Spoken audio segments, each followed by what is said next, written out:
भारतीय मरुस्थल के बारे में। भारतीय मरुस्थल को थार का मरुस्थल कहते हैं।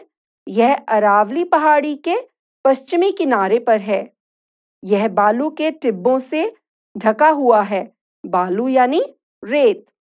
यहाँ वर्षा बहुत ही कम यानी 150 मिलीमीटर ही होती है। लूनी इस क्षेत्र की सबसे बड़ी नदी है। यहाँ पर बहुत अधिक क्षेत्र में बालू के टीले पाए जाते हैं, जिन्हें बरकान कहते हैं। अगर आप जैसलमेर जाएं, तो आप वहां बरकान के समूह देख सकते हैं। बच्चों, अब इस मानचित्र को देखो।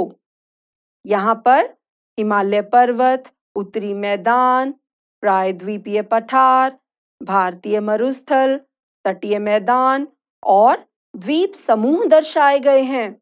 चलिए अब तटीय मैदान की ओर बढ़ते हैं। प्रायद्वीपीय पठार के पूर्व और पश्चिम में स्थित दो संकरे मैदान हैं, जिन्हें पूर्वी तटीय मैदान और पश्चिमी तटीय मैदान कहा जाता है। तटीय मैदान पश्चिम में अरब सागर से लेकर पूर्व में बंगाल की खाड़ी तक फैले हैं। आइए पहले पश्चिम तट के बारे में जानते हैं। यह तट पश्चिमी घाट और अरब सागर के बीच का संकीर्ण मैदान है।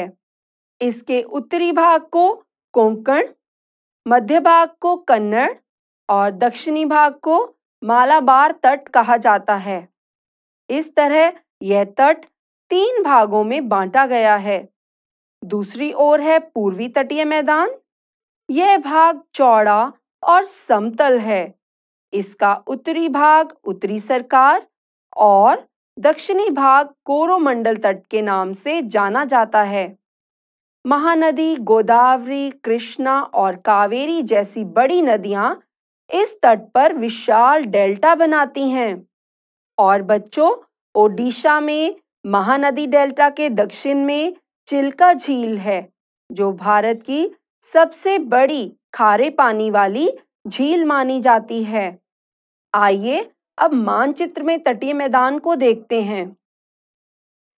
अब आगे बढ़ते हैं अंतिम चरण की ओर और जानते हैं द्वीप समूह के बारे में। बच्चों, भारत में 2 द्वीप समूह हैं, एक लक्षद्वीप और दूसरा अंडमान निकोबार द्वीप समूह। आइए इनको भी मानचित्र में देख लेते हैं। लक्षद्वीप केरल के मालाबार तट के पास स्थित है और द्वीपों का यह समूह छोटे प्रवाल द्वीपों से बना है। प्रवाल पॉलिप्स सूक्ष्म जीव होते हैं, जिनका विकास छिछले और गर्म पानी में होता है। ये समूह में रहते हैं और बहुत कम समय तक जिंदा रहते हैं। इनकी अस्थियां टीले के रूप में जमा होती रहती हैं, जो एक द्वीप का रूप ले लेती हैं। पहले लक्षद्वीप को लकाद्वीप, मिनिकॉय और एमिनदीव के नाम से जाना जाता था। सन 1973 में इसका नाम लक्षद्वीप रखा गया। यह 32 वर्ग किलोमीटर के छोटे से क्षेत्र में फैला है। इसका प्रशासनिक मुख्यालय कावारत्ती द्वीप है और इस द्वीप पर पादप यानी पेड़ पौधों और जंतुओं के अनेक प्रकार पाए जाते हैं। यहाँ पिटली नामक द्वीप पर मनुष्य का निवास नहीं है और यहाँ एक पक्षी अभयारण्य भी है, यानी बर्ड सैंक्चुरी। बच्चों, अब बंगाल की खाड़ी में उत्तर से दक्षिण की तरफ फैले द्वीप अंडमान और निकोबार के बारे में जानते हैं। यह द्वीप आकार में बड़े, संख्या में ज्यादा और बिखरे हुए हैं।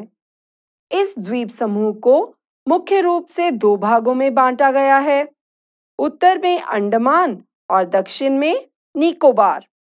यह द्वीप हमारे देश की सुरक्षा के लिए भी महत्वपूर्ण है और इस द्वीप पर भी पादप और जंतुओं के बहुत सारे प्रकार पाए जाते हैं। इस द्वीप की खास बात यह है बच्चों कि भारत का एकमात्र सक्रिय ज्वालामुखी इसी द्वीप समूह के बैरन नामक द्वीप पर स्थित है।